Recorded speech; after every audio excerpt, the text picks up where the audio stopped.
Cavalcade of America.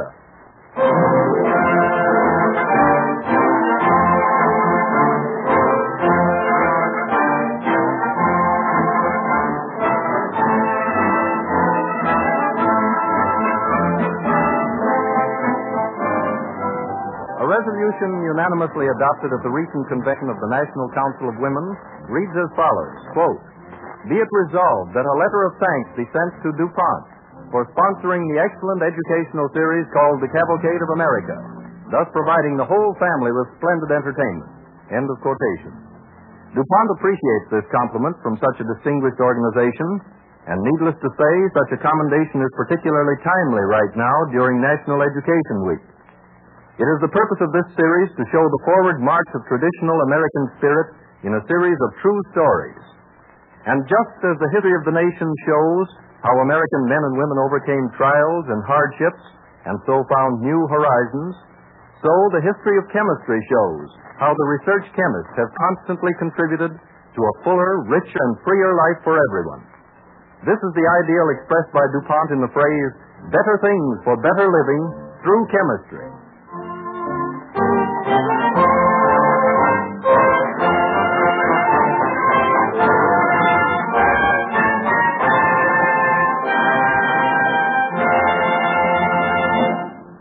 This evening, we welcome as our guest a distinguished star of the stage, Miss Fay Bainter, who will be heard in each of 3 episodes dealing with women's emancipation. Our Cavalcade Orchestra rings up the curtain with an excerpt from the first movement of the Unfinished Symphony of Schubert.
when the signers of the Declaration of Independence founded our American Republic with the statement that all men are created equal, they did not seem to include women.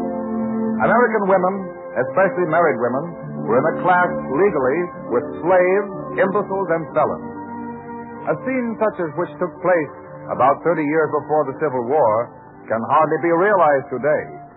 We are in Judge Daniel Cady's office, which joined his home in downtown New York. The part of Elizabeth Cady is played by Miss Fay Bainter. It is the year 1830, a winter evening. Mrs. Dean has stopped in to see Judge Cady. Do forgive me for disturbing you, Judge Cady, but I saw a light in your office window, and I was so upset. Don't apologize, Mrs. Dean.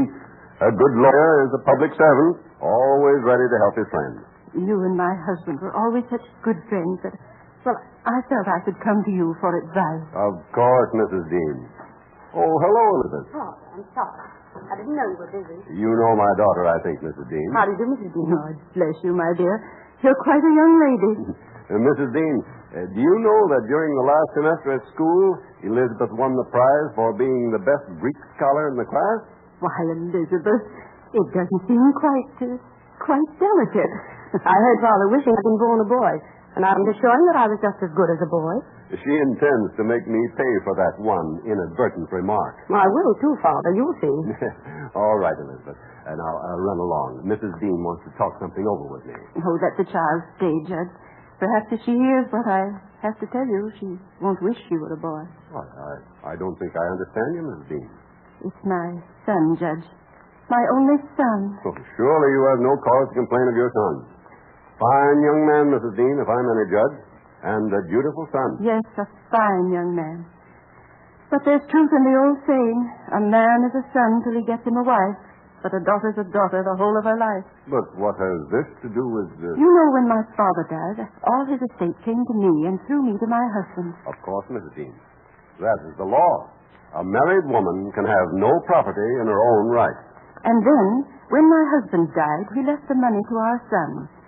And all that money, that was mine, now belongs to him. Quite properly. And I'm dependent on his generosity. It's his duty to take care of you and see that you have a proper home. Yes. But his wife's idea and my ideas on what is a proper home are very different. But she has no legal right No legal right, perhaps. But she rules my son's home. Where I was once the mistress, I'm now a poor relation. I'm an object of charity. My dear lady, surely you realize that nothing can be done about it. You mean there is no legal step I can take? No way that I can recover part of what was once mine? None, Mrs. Dean. That's the law. But I'm sure he's a kind, generous son. He was, Judge, until he married this woman. I've tried to treat her as a daughter. I've tried to be tactful and helpful. But this very morning I heard her telling him that if I complained anymore, he hoped that he would send me to an institution. An institution, Judge Cady. Do you understand what that means? I can't stand it. My dear lady, I'm deeply sorry for you, but there's absolutely nothing that I can do about it, except speak to your son and ask him to be more generous. Generous? With her own money? Elizabeth, my child, please. It's an outrage, Father. It isn't fair. Why can't a wife own property? Why must there be such laws in these books? You must forgive my daughter, Mrs. Dean. I apologize for her maidenly outburst. She needs no apology, Judge. I only wish that I had her youth and spirit. Perhaps someday there will be some woman who will lead her sisters out of the wilderness of man-made law. I won't trouble you any longer. Goodbye. Oh, I beg your pardon, sir. Oh, that's quite all right. Did I hurt you? I'm so sorry. No, not at all. Come in, Henry. You know my eldest daughter's brother-in-law, Henry Bayard. Yes. How do you do, Mr. Bayard? How do you do, Mrs. Dean? I'm happy to see you. Thank you, sir. And thank you for listening to me, Judge Cady. God bless you, Elizabeth. Goodbye. Goodbye. Well, Mrs. Dean seems excited. Any trouble? A personal matter. An argument with her son. It's more than a personal matter. It's more than just an argument. It's a question between all men and all women. Is Elizabeth getting herself upset again about the rights of the fair sex? Why aren't girls as good as boys? Why can't we own things ourselves? Father, do you mean to say that this necklace and these bracelets you gave me for Christmas aren't really mine? Well, legally... Legally, my dear, they belong to your father. And if, well, let's say for the sake of argument, you should later become my wife, those pretty ornaments would be mine. You couldn't even wear them without my permission. I could sell them, give them away. I could even change them for a box of cigars and watch them evaporate in smoke. It isn't fair. It's not fair. My books. What are you doing? I'm going to tear the wretched laws out of your books. But my child... Oh, tearing them out of books will do no good, Elizabeth. You must take them out of the legal code. You must tear them out of the hearts and brains of the men who wrote them, believe in them. Men make the laws, and only men can change them. And they call this a free country. Oh, why can't I do something? Why can't I do something?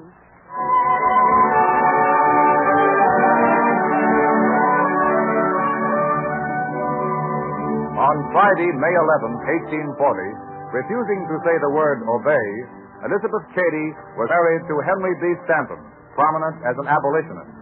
Their honeymoon was spent in England, where the bride and bridegroom were delegates to the World Anti-Slavery Convention. We find them in Freemasons' Hall, London, June 12, 1840, just as a delegation from the United States is presenting its credentials. We will hear from the delegation representing the United States of America. Mr. Chairman, I present the credentials for our delegation. The Honorable William Lloyd Garrison, the Honorable Henry Rooster Stanton, Mrs. Lucretia Mott. Pardon me, sir, but what was that last name? Mrs. Lucretia Mott. The delegation from the United States of America is out of order. We have no authority to permit the seating of women as delegates to this convention. Henry, did you hear that? They're refusing to seat our American women delegates. Yes, I heard, and I'll see what can be done. Oh, Mr. Chairman. Mr. Chairman. Mr. Chairman. The chair recognizes the Reverend C.D. Stout. Mr. Chairman, it seems to be preeminently unfitting that women should be permitted to sit as delegates to this great convention. When in his great judgment God created woman from the rib of man, he did not intend her as man's equal, but subject to his will and command. Mr. Chairman, the chair recognizes Mr. George Bradburn of the United States. If the clerical gentleman who has just spoken can prove to me that the Bible teaches the entire subjection of one half of the race to the other, I think that... Mr. Chairman, in answer to the blasphemy of the previous created for woman, but woman for man. And again in the 6th chapter of Ephesians, wives, submit yourselves unto your husbands, for the husband is the head of the wife. Mr. Chairman, the chair recognizes Mr. Henry D. Stanton. Mr. Chairman, ladies and gentlemen, in our National Anti-Slavery Society, women are accustomed to speak and vote in all its conventions. Their part in this great struggle is fully as active as that of the men. In the United States, do you let the women vote in your country? Not yet. But we hope that the time will come.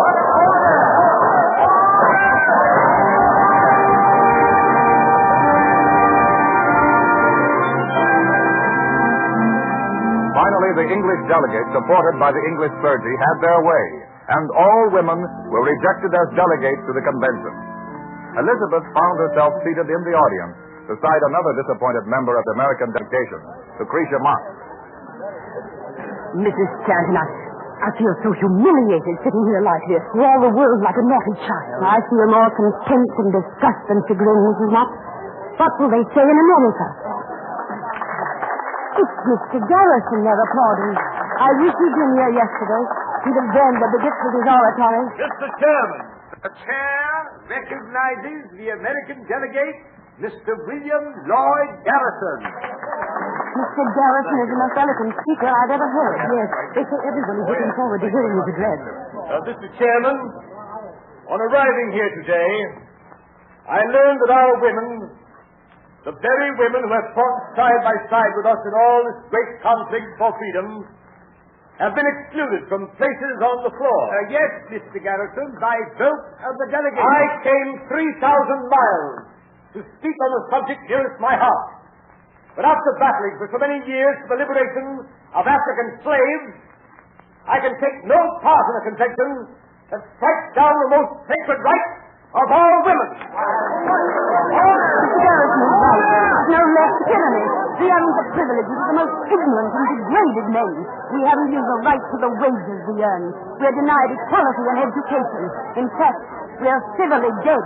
Man has usurped the prerogatives of Jehovah himself. When I return home, I intend to devote my life to the liberation of women, so that generations to come won't be humiliated as we've been today. It means work, I know. It means that we'll be sneered at and insulted. We ourselves may never see the victory, but at least we can show the way to the women of America.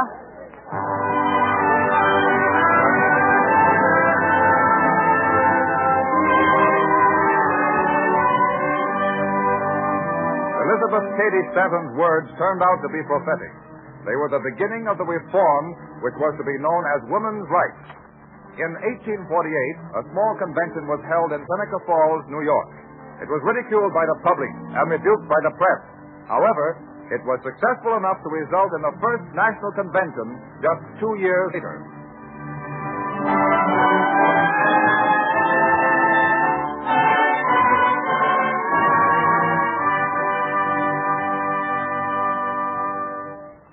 The American cavalcade moved onward, but it was some time before women's rights societies made much headway with the law of the land.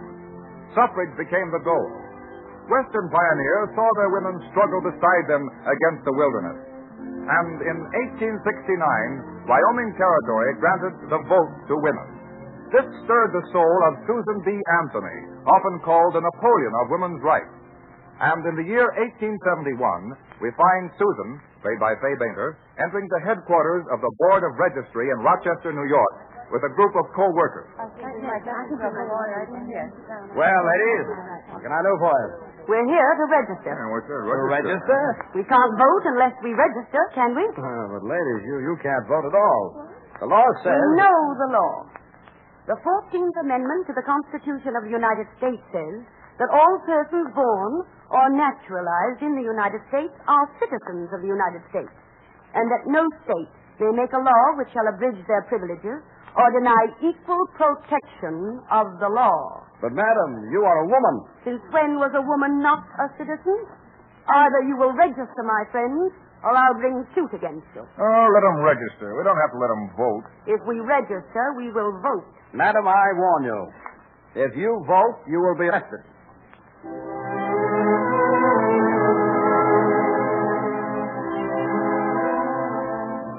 Susan B. Anthony did register and vote.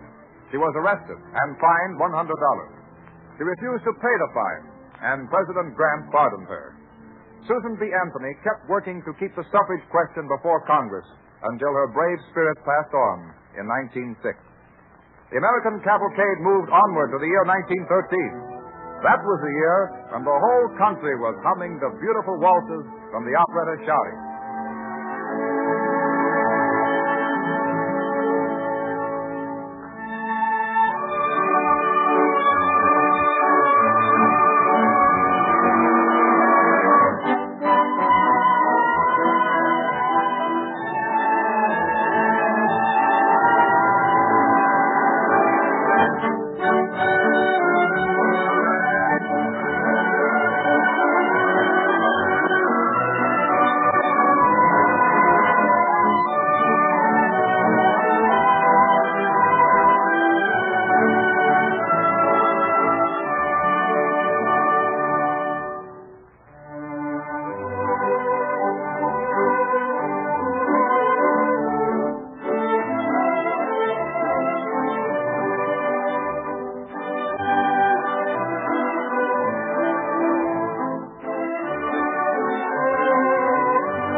March 3rd, 1913, the day before Woodrow Wilson's inauguration, a great parade was held in the city of Washington. Many politicians, afraid of women's suffrage, tried to belittle the ever-growing storm. Two of them look out of a window on Pennsylvania Avenue as the parade passes.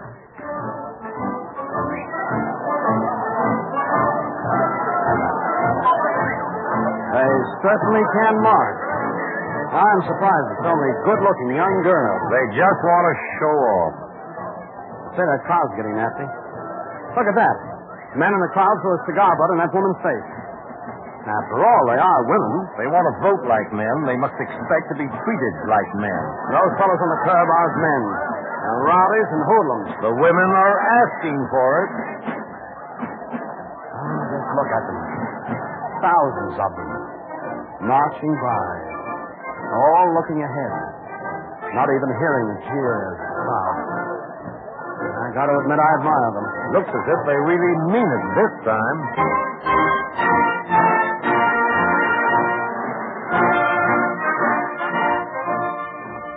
All through the day they marched and into the night, dressed in white, women of all descriptions bravely bore their banners before a partisan crowd. 5 years later, on December 2nd, 1918, President Wilson, in addressing Congress, said, "The least tribute we can pay women is to make them the equals of men in political rights, as they have proved themselves their equals in every field of practical work they have entered, whether for themselves or their country." In May 1918, the 19th Amendment was passed by the House, and in June by the Senate. But passage was one thing, ratification by 36 states was another. The legislatures of 35 states finally ratified. All eyes are turned toward Tennessee, the state that the suffragists hope will be the one to give them their long-delayed victory. The Tennessee Senate passes the bill 25-4. Then it comes to the House. The galleries are filled. In the front row sit two antis, a husband and his wife, and beside them a young woman, played by Fay Bainter, who is evidently a supporter of the suffrage cause. You see, Bessie, it won't pass. Our state wants to protect our women. We don't want them in politics. Don't want to drag them through the mire. You're right, dear. Absolutely right. Perhaps when women get into politics, they'll help drag it out of the mire. I beg your pardon, ma'am. I'm sorry, but I couldn't resist replying to your remarkable reason for keeping us from voting. You really believe what you said? Surely you trust your wife to vote. Oh, I don't want to vote. I agree with my husband that a woman's proper place is the home. But just because you don't believe in it, why should other women be deprived of what they think? Quiet. They're announcing the vote. The vote stands 49 for the amendment and 47 against. 49 to 47. We won. One moment, please. I cannot declare this a passing vote. There are only 96 members out of 99 present. The 49 ayes constitute a majority of those present, but not the majority of the entire membership of the House. It's a trick. It's clever. Walker's no fool. There'll be a move to reconsider until he gets full attendance. Mr. Speaker, the chair recognizes the member from Decatur. I voted against the bill, but in order to allow a move to reconsider, I will change my vote. I told you. They'll give them time to round up the 3 absent members, and they're all against the amendment. When they vote, it'll stand 50 against to 49 in favor. Mr. Speaker, The chair recognizes the member from Crockett County. Quiet, please. Mr. Speaker, do I understand that the member from Decatur changes his vote? You do. For purposes of reconsidering the motion until tomorrow. Now I will entertain a motion to adjourn. One moment, Mr. Speaker. Point of order. I still have the floor. Since he is reconsidered, that makes the vote stand 50 ayes and 46 noes. A clear majority of the entire House. 50 out of 99.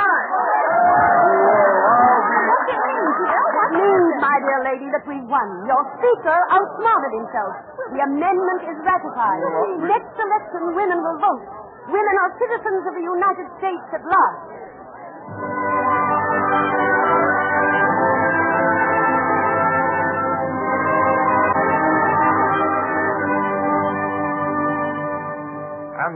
after years of struggle, women at last were given the vote. Today, we find women successfully competing with men in every walk of human endeavor. Woman challenges man in courage, skill, talent, and craftsmanship. She asks no advantage, accepts no compromise. She stands on the heights at last, after a long and weary climb, welcomed as an equal, admitted to her place in the Cavalcade of America.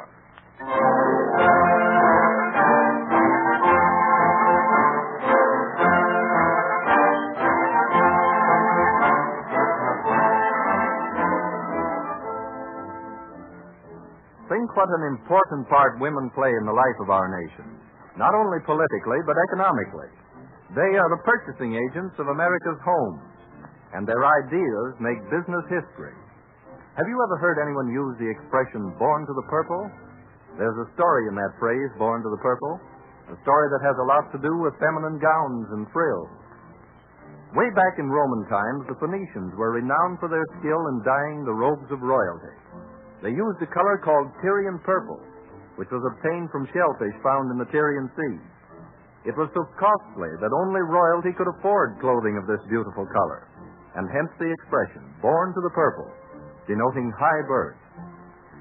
America got its dyes from foreign sources until the World War created a shortage, and our nation began to develop its own dye industry. This development represents one of the great achievements of American chemistry. Today, America makes enough dyes for practically all its domestic needs, even exporting large quantities. And so you see, the story of American dyes also is a story of emancipation. Our industries are now completely free from dependence on foreign supplies. Americans can be proud, too, of the high quality of home-produced dyes. Among the most recent developments is the class known as VAC dyes. These are the fastest colors known to science. And the women of America know how important it is to have fabrics that retain their original colors, in spite of repeated washings and prolonged exposure to sunlight. DuPont has played an important part in this building of the American dye industry, and research chemists in DuPont laboratories are still seeking further improvements in dyes, just as they're working in many other fields of research to provide better things for better living through chemistry.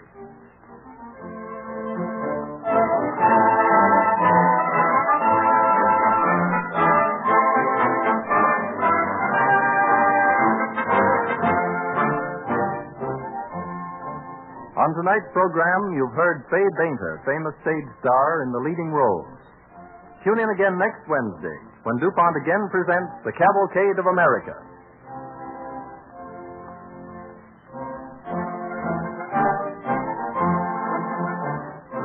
This is the Columbia Broadcasting System.